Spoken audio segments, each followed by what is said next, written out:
This is the Physical Activity Researcher Podcast, a podcast for researchers of sedentary behavior, physical activity, and sports.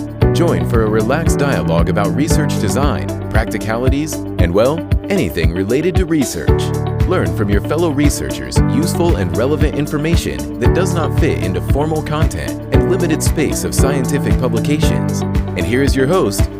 Welcome everyone. This is the Meaningful Sport podcast, and I am your host, Noora Ronkainen. Meaningful Sport is a series of discussions on the why and how involvement in sport and physical activity can be an important part of a life worth living. If you are interested in the theme, you might also want to check out meaningfulsport.com. There you can find podcast show notes, read a blog, and access many resources for further explorations of meaningful sport. In today's episode, we will explore the questions concerning the role of technology in sport. Technologies are not just neutral things or equipment, but they can have a significant influence on the values we ascribe to sport, and even whether and how we find sport meaningful. Does technology make sport more inclusive, more safe, and more fair? Or can there be some adverse effects as well? Are there some good uses and bad uses of technology?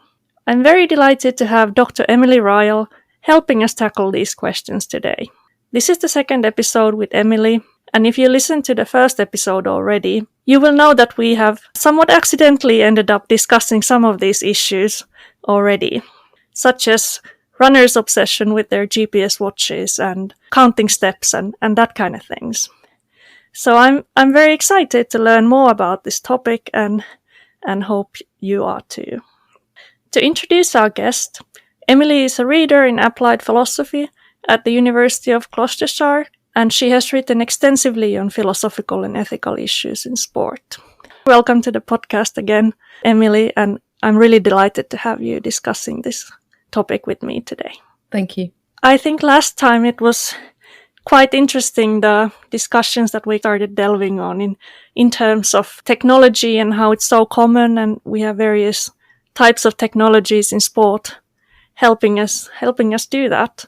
And as critical scholars point out, technology is not just kind of neutral equipment and neutral aids, but it can also change our relationship with sport. Perhaps we can start exploring that a little bit, and you can share us a bit about your own thinking and what kind of work you have done in this area. Thanks. I mean, I'm fascinated by technology in sport. I think sport is inherently a technological enterprise. And I always tend to start some of my classes by asking students to think of a sport that doesn't require any technology. And they usually get stumped. I had one suggestion once of arm wrestling. Doesn't involve any technology. But I suppose if you think about the table that's required to arm wrestle, then that could be considered a form of technology. So it's really hard to think of any kind of sport that doesn't use technology, even in its most kind of basic. So even kind of running, you think about the technology of footwear. I think, or certainly thinking about sports rather than exercise. So you could in theory run it in bare feet and naked, but the only way that you could judge as to your time or distance would be using a measuring device or a stopwatch. So sport as a competitive exercise requires some form of technology. And I think we've got to start with the question about, well, what do you mean by technology? Because I said earlier, you think of the table that's used in arm wrestling, that's a form of technology. And technology itself, I suppose, is quite difficult to define. So you can think of technology as kind of things, artifacts, that help you or enable you to do something.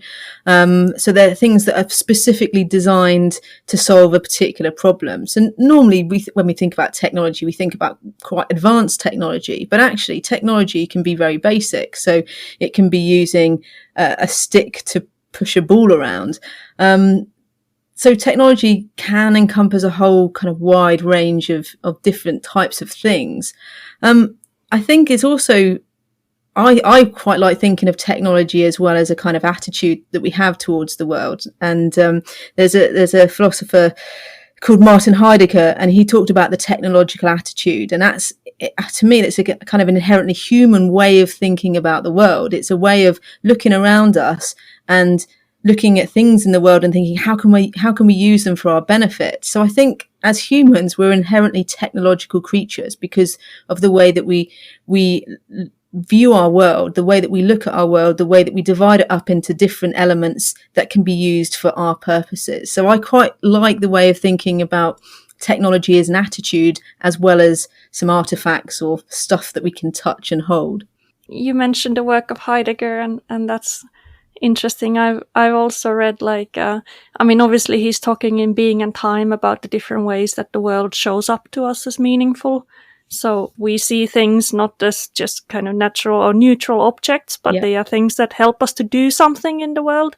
So we are first and foremost practical beings who are engaged with things that we care about. But then on the other hand, Heidegger also in his later work, this question concerning technology, he has some quite critical thoughts about how our technological era is making us all see the world as nothing more than resources to be used for our own purposes. And I think he was right there in the fact that this technological attitude is kind of, I guess, limiting in the sense that actually it's very instrumental in the way that we kind of conceive of the world and our way that we kind of navigate through it. And I think that shows itself in sport, because in sport we're always looking for that kind of technological advantage, and you only have to see it again, the other day in the kind of the marathon running, when the world records were being smashed and people were saying, well, it's just the shoes, or it's another form of technology that just enables us to beat records. And I think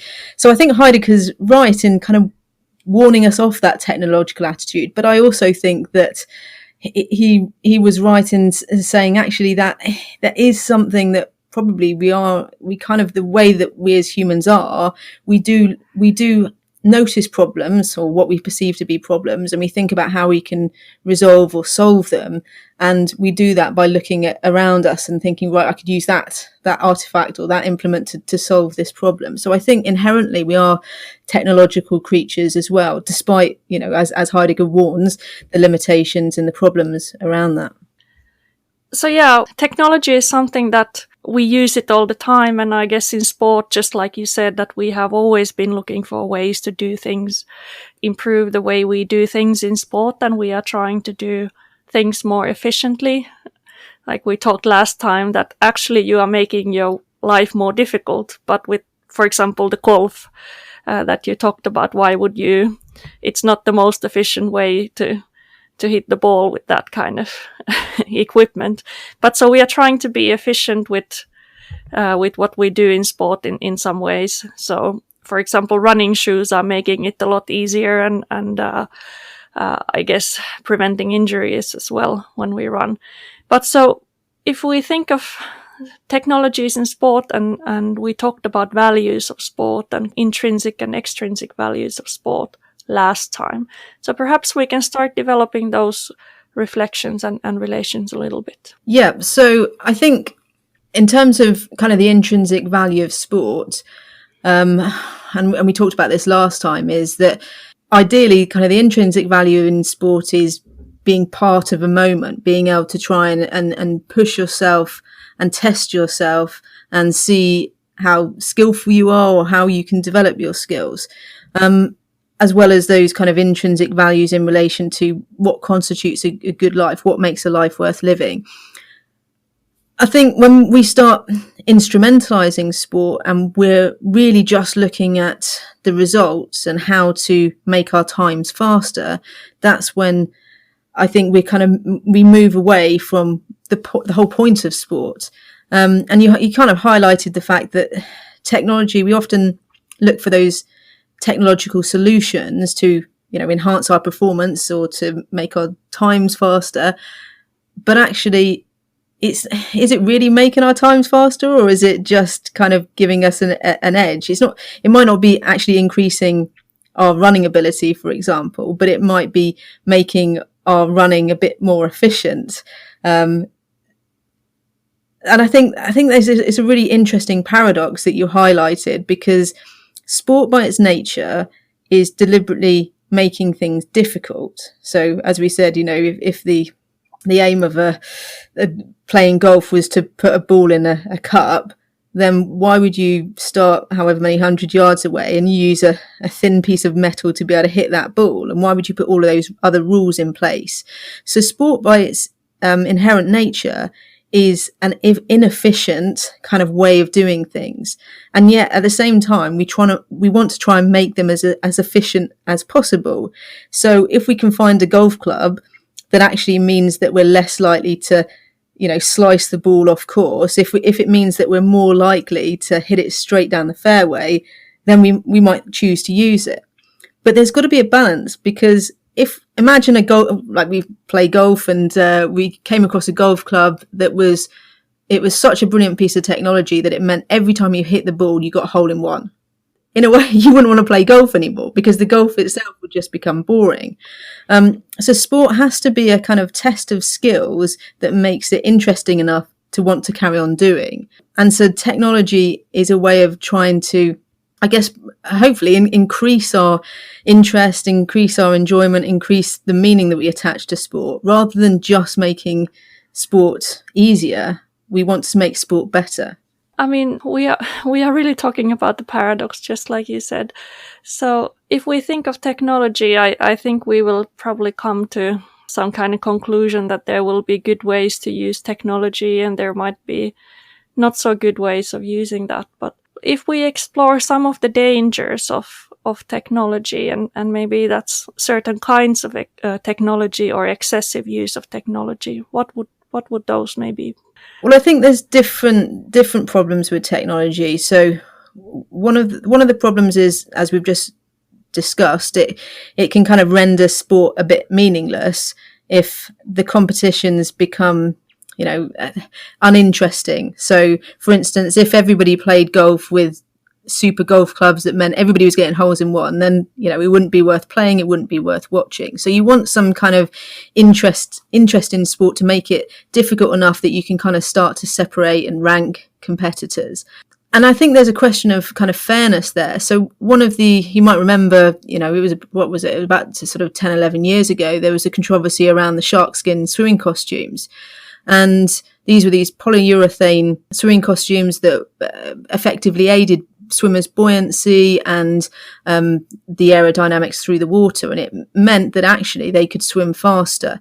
Well, the controversy over that was so many records were getting broken that again people just said, well, actually it's not the swimmers getting faster, it's the fact that they're wearing these swimming costumes. So it kind of rendered the competition kind of worthless, and certainly it was difficult to rank records where competitors wore the swimming costume against those records where they hadn't worn the swimming costume. But moreover than that, there was an issue around fairness and equity, because these swimming costumes were exclusive. So only particular athletes that were sponsored by particular companies were able to access the swimming costumes. They weren't available to everybody. And then you've got to think, well, is it fair sport? If you've got some competitors that have got access to this technology which isn't available to everybody else, then do they have an unfair advantage? So there's a question around fairness there. And I guess then when sport becomes also a competition between like teams and countries and resources, I guess another like obvious example is something like Formula One, that we know that only certain cars are kind of up to the level that it's possible to win driving that car. So it's like obviously the competitors are not on the same line, because some of them have such a big technological advantage that it's impossible to overcome. So Formula One is a really interesting example, because we think of it as such a technological sport. It isn't just about the driver's ability to drive a car, but it's also about the kind of constructors, the engineers, the science behind it all. So there's obviously a constructors championship, which is really around how well the car is designed and what kind of technological solutions have they come up with. There's obviously rules involved in terms of ensuring that no team has such an advantage that they'll blow away the competition. So there's still some restrictions on the technology. But I think Formula One is an interesting example, because although there have been other attempts to try and create motor racing whereby drivers effectively drive the same car with the same technology, they haven't been as well received as the traditional Formula One competitions. So I think we kind of like the idea that technology and science provides us with kind of this notion of progress, or making things better, or in Formula One's case, faster. I think when last time we talked about amateurism and the idea that you kind of show up on the day and you play with what you have, and I guess at that time it was not about having resources, that kind of the principle was that anyone could be able to show up and play.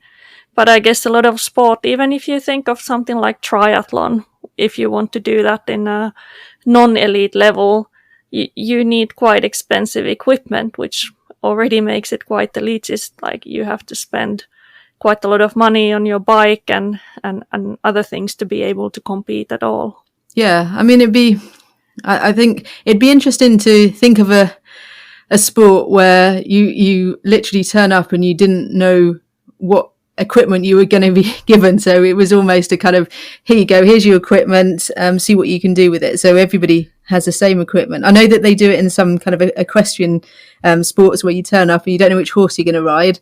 And actually the idea is behind it shows your ability as a horse rider, rather than, which technologically advanced horse you've got in that sense. Yeah. What are your thoughts? Should the sports be organized more often in a way that, everybody gets the same equipment and you see what you can do with that? I don't think they should be. I mean, maybe there should be more rules around, and there are rules around kind of the limits of technology, and that they're always being tested by companies and by the sports governing bodies. But actually, individuals get used to and have they have preference for a particular, I don't know, a football boot, for example, or a particular tennis racket. So actually, sometimes it's down to personal preference. So I think there has to be scope to allow kind of an individual preference to be within that, even though you might want to restrict in terms of the kind of the limits of the technology that's used. So I wouldn't go all the way to say, right, everybody has to use exactly the same tennis racket, or everybody has to, wear exactly the same football boots. I wouldn't go down that route. But I think the difficulty of a governing bodies is creating rules which allow for innovation, but don't kind of render sport unfair or meaningless. Yeah, I guess the second part to explore with this technology question is that in some cases technology is probably making sports safer, or that would be the intention. So we talked about Formula One, and now that the cars have been developed, they are a lot more safe than what they used to be 20 years ago or 30 years ago. There are a lot less crashes. And at the same time, we could see that technology helps to prevent athletes getting injured. You can assess their training load, and you can see that when you are overreaching, and then you can kind of have a break before you actually go full-blown overtrained. So yeah, those might be examples of when technology has helped us to make sport safer. But are there also some risks to technology? Is that sometimes not the case, that it becomes safer? Well, I think paradoxically, again, we've got this revenge effect of technology, that sometimes technology that was introduced to make sport safer can end up having the opposite effect. So one of the fears around safety equipment is that actually athletes become a little bit more complacent, thinking they're invincible because they're wearing particular protective kit. And when I was playing rugby, a couple of decades ago, when scrum caps first got introduced, or certainly the modern scrum cap got first introduced, actually I think it made some of my colleagues a little bit complacent, because, they thought, well, my head's protected now, so therefore it doesn't really matter how I tackle, or it doesn't really matter where my head ends up on the floor. And the same things happened in American football, is that the better the protective clothing, actually it's meant that athletes have felt that they don't have to tackle properly, or it doesn't really matter how they fall. Whereas when you're aware of, I guess, the possible kind of risks and harms that might result, actually maybe you take a little bit more caution. So I think there's a kind of complacency that sometimes comes in through sort of safety equipment, protective equipment as a result, which is perversely the opposite of what was initially intended. And also sometimes it enables us to do things in a more dangerous way. So if you think about some of the high risk adventure sports that we have now, they're only possible because of the technology. So things like base jumping and wingsuit flying, without that technology, there's no way we could have kind of thrown ourselves off a cliff and ended up just the other side of a lake. It would have been impossible. So technology doesn't necessarily make things safer, or it can make things safer, but it can have unintended consequences as a result. Yeah, let's then talk about what technology does to our self-understanding as athletes and our understanding of our bodies. I think there are some dangers that we already kind of touched upon last time. Yeah, I think that sometimes we can kind of get ruled by what the technology says and forget about what we actually feel. And I think earlier you said around the fact that, technology can be so good that actually it can regulate us in terms of whether we're overtraining, and it can say, oh, this is the optimum amount of time that we should be training for, and therefore once you've reached this time, then you have to stop. So actually technology can be a way of preventing us from, understanding our own bodies and how we're actually feeling. And you can imagine that happening in a sport where, a player on a pitch is feeling really good about how they're playing well, their body feels good. And then the coach says to them, well, hang on a minute, actually our systems are telling us that you've run around too much and we need to take you off the pitch at the moment. And this player is saying, well, hang on a minute, I feel really good. My body feels good. I want to carry on playing. So in a way, we've got to be careful that technology and systems don't kind of dictate to us what we should or shouldn't be doing. And it's that very kind of instrumental approach to our bodies, thinking that we can quantify everything in such a way that we've kind of lost our autonomy. We've lost our ability to feel how our body is and to listen to our kind of feelings as well. I was just working on writing a paper earlier today, and there's a story of this young footballer, and he's just kind of saying that his whole life just became optimizing himself, eating the right things at the right time and having the right amount of rest at the right time as well, sleeping enough and not doing things that will interfere with you being on the optimal shape when it's the next training or the next competition. And then he's just saying that he couldn't do anything that he wanted to do anymore. Like his life became completely controlled by the sport. And actually he decided that this is not the way he wants to live his life. And he stopped doing sport altogether and oriented to, other things, studying and all that. So I guess that would be one of the dangers, that we see ourselves and our sport just as kind of this endless project of optimizing everything.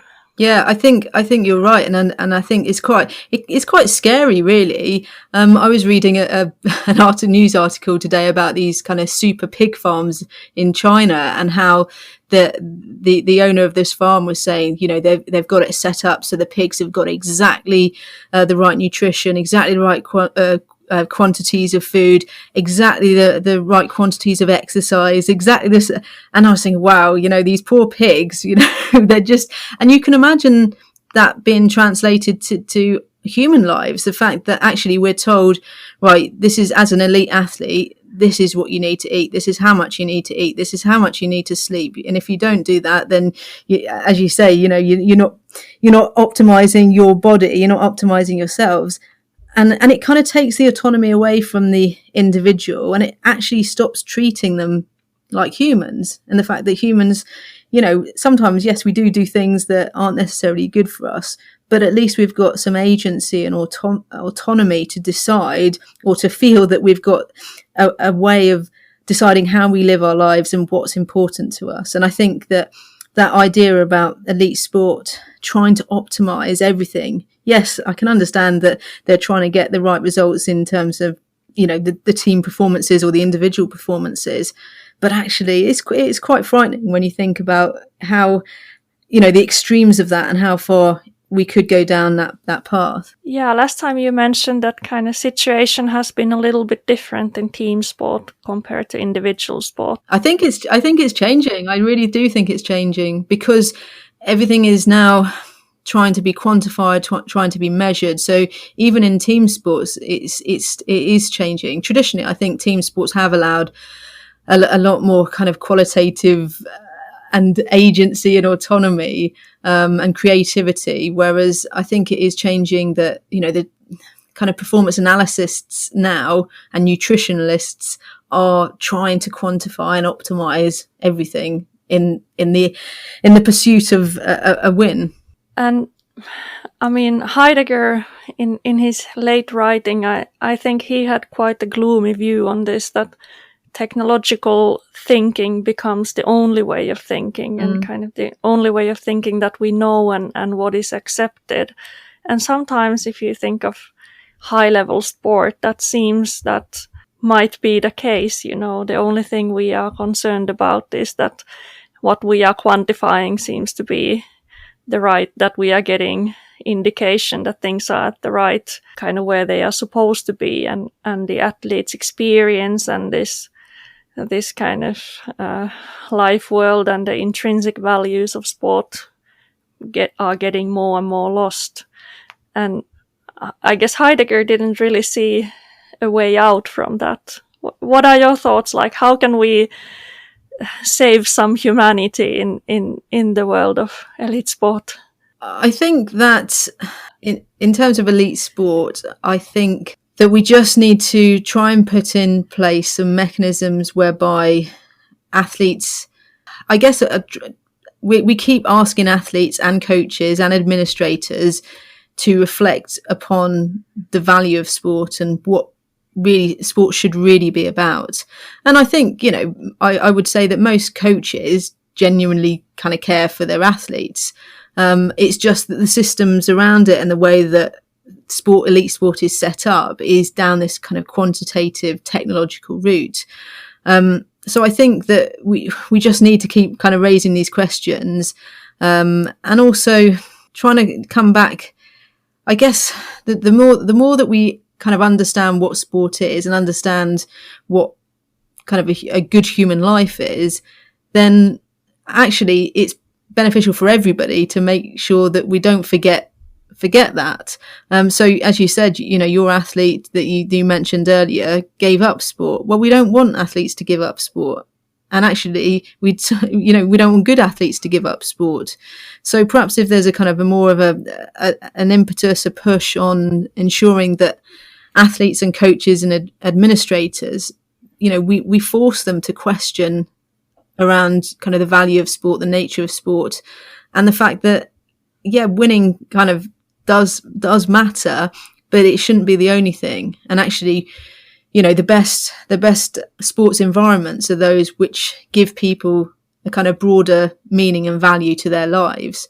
So we want sports clubs, we want sports to be set up in a way that actually it does reflect those broader human values that make our life worth living. I think when we talk about technology, we could clearly see one specific area of sport where that can probably have a lot of value, and that can make it possible for more people to participate in sport and as you say, hopefully find meaning in value in sport. And what I'm talking about is disability sport. So a lot of these technological advances are now making it possible for more people to participate who could not do that without these technologies. Yeah, you're absolutely right. And we shouldn't think that technology is bad in itself, because actually there are many technologies that make our lives richer, make our lives better. But it's just about that kind of balance and how we use it.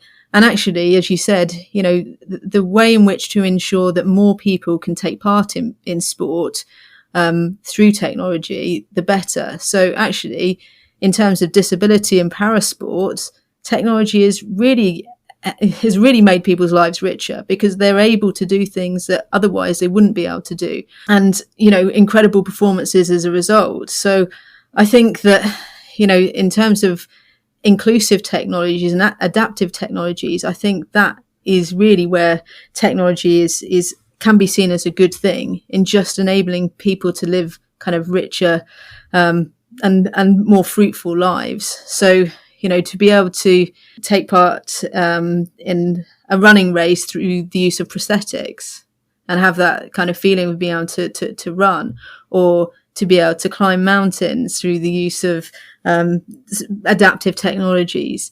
I mean, that's really where technology should be seen as a good thing, just to be able to make sports more inclusive and participatory. So yeah, I definitely think we should, technology is not bad in itself, because there are some amazing things that come as a result of technologies. We just need to be kind of careful in how we're using it, and why we're using it. Then we also come to the interesting question with, for example, Paralympic sports, that are some of these athletes actually having an unfair advantage compared to athletes who do not have these technologies?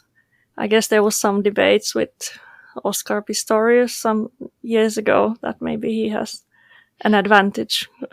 Yeah, I think that's a really difficult question to answer. And, I think it was in a way, I don't know if you remember, but when Oscar Pistorius was competing in able-bodied events, and people said it was unfair. And then there was this whole battery of tests that he was undertaking to see whether he had an unfair advantage or not. Well, you can never tell whether he's got an unfair advantage, or whether somebody's who has prosthetic limbs has an unfair advantage, because you've got no control subject. It's not like you've got Pistorius with human limbs and Pistorius with prosthetic limbs, and you can kind of compare the two, like how would he run if he wasn't wearing prosthetics, and therefore all these tests were totally meaningless, really, because how on earth can you judge whether actually he has an unfair advantage or he doesn't have an unfair advantage, because you don't know what it would be like in a different world where he didn't have to wear prosthetics.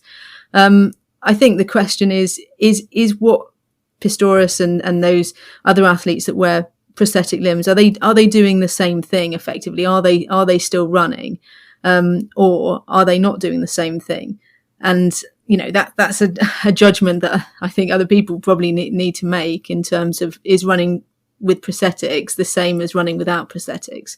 But you can't do any scientific tests to see whether it gives you an unfair advantage or not. Yeah, and just like we talked earlier, that having these technologies makes it possible, or made it possible, for him to compete at all in running, and so that would be definitely the value of that. And then if we think about which categories he can run in or he cannot run in, I'm sure we can somehow solve those issues. But the point of having people do sport who couldn't do that without the technologies would be kind of a really important one. Yeah, I mean, really, it comes back to what constitutes good sport. So, in defense of Pistorius, I think he wanted to ensure that he was taking part in meaningful sport. So if he felt and he was able to compete in a sport where he was getting good competition, then that would be better than him taking part in a sport where he wasn't getting good competition, because let's say he would be winning the race by a mile that he didn't even have to put the effort in. So that's not good sport. We want to ensure that sport is kind of meaningful, in the sense that you're testing yourself against others of similar abilities. And so I think, in terms of the argument around Pistorius, he wanted that good competition for himself, and that's, to me, that's understandable. Yeah, that comes back to what we have already kind of discussed in our previous episode about what makes good sport, and we talked about having opponents who are in completely different level from where you are. And so that would be, just like you said, an important argument for Pistorius, that if he's competing with them, he's not like a lot better, but he's not a lot worse than the others, then most likely he's somewhere around in the right category of competition, even if he has a little bit different means of competing. It would be also really nice to move to, we talked about issues about, elite sport and rules, and whether some Formula One car is like, it's whether there is like too big a difference in the technological advances that one team has over another. But if we think a little bit about most people, the rest of us who are doing our sport and exercise in non-elite level, and we talked a little bit about the running technology last time, like the GPS watches and those kind of things, and how they can really take control over your running. So it's not who goes for a run and you decide whether you're happy with it, but it's the watch that will decide whether or you let your watch decide whether that was a good run based on the data that you get out of it. So what do you think would be some of the ways that we could maybe think about the technology in a bit more positive and productive way, and that wouldn't take over our life world when we are playing sport and exercise more recreationally? Yeah, I think you said it in the fact that we've got to keep reminding ourselves that technology shouldn't rule our lives. And actually we should be using technology to enrich our lives, but not to kind of oversee our lives in the sense that it dictates what we should or shouldn't be doing, or it dictates, what is good and what is not so good. So I think it's always, maybe it's about kind of being a bit subversive with technology and actually thinking, well, I'm not going to go for a 5K run today. I'm just going to run till I feel kind of that I don't want to run anymore, and then I'll leave it. And if it ends up being a kind of a 4.98K run, then that's good enough. So I think that we just need to keep reminding ourselves that technology shouldn't dictate to us what we do, and I think probably just using it, as I say, for our benefits, and so that it isn't kind of controlling us, and it isn't. Yes, if we want to kind of have nudges to make, if we've got reminders on our phone saying, you need to get out and go for a walk at this moment because you've been sat down for the last, 3 hours, then maybe that is a beneficial use of technology. But it's just to think, okay, well, just because my watch on my phone tells me I need to get up and go for a walk, I don't have to get up and go for a walk. If I want to go and do something else, then that's up to me. So I guess it's just trying to be a bit subversive, a bit rebellious sometimes against kind of technology, and kind of accepting what it is to be human and to be fallible and to do things that, aren't necessarily always in our own interests or aren't necessarily for our own good, but kind of think about those broader philosophical questions around, what does make my life worth living, and what do I want from my life. So as long as we keep, reminding ourselves of those types of questions, then I think it should hopefully keep technology kind of at a distance from us rather than controlling us. I think there is definitely the danger of technology controlling us in terms of how much nowadays there's also the emphasis of, in addition to you should be doing physical activity or exercise in the evening, it's also like you shouldn't be sitting for more than 30 minutes at the time, and then you will get the reminder on your computer or watch or something that now you have to stand up and now you have to move. So I think there is very easily that danger that, our kind of health technology very much starts to dictate what kind of movement and physical activity you need to do. But so I think we have explored like quite the range of different topics and jumped around a little bit. But so to wrap up, maybe we can do a bit of a summary of the different things, and maybe you can reflect a little bit on the dangers, but also on kind of what would be the best ways to use technology in a positive and in a way that supports meaningful participation. Yeah, I mean, I'm definitely not anti-technology, because I think technology can be incredibly enabling and making our lives better. But I think that we just need to be wary in terms of how technology is used, how it fits with the concept of good sport. But I as well accept the fact that humans, I think, by their nature are problem solvers. So when we see a problem, we also look for a solution, and that's usually a technological solution. But at the same time, be aware that solutions often create their own new problems. So this kind of revenge effect of technology means that sometimes we can think that we're solving one problem through some technological innovation, but actually create another problem as a consequence. And that goes for, the fact that either technology creates problems around fairness, or it can create problems around safety and harm.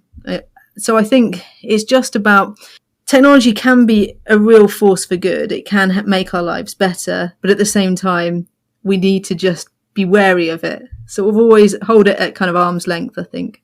Yeah, that's a wonderful summary. So it has been very exciting and thought-provoking as well. So thank you so much for the discussion.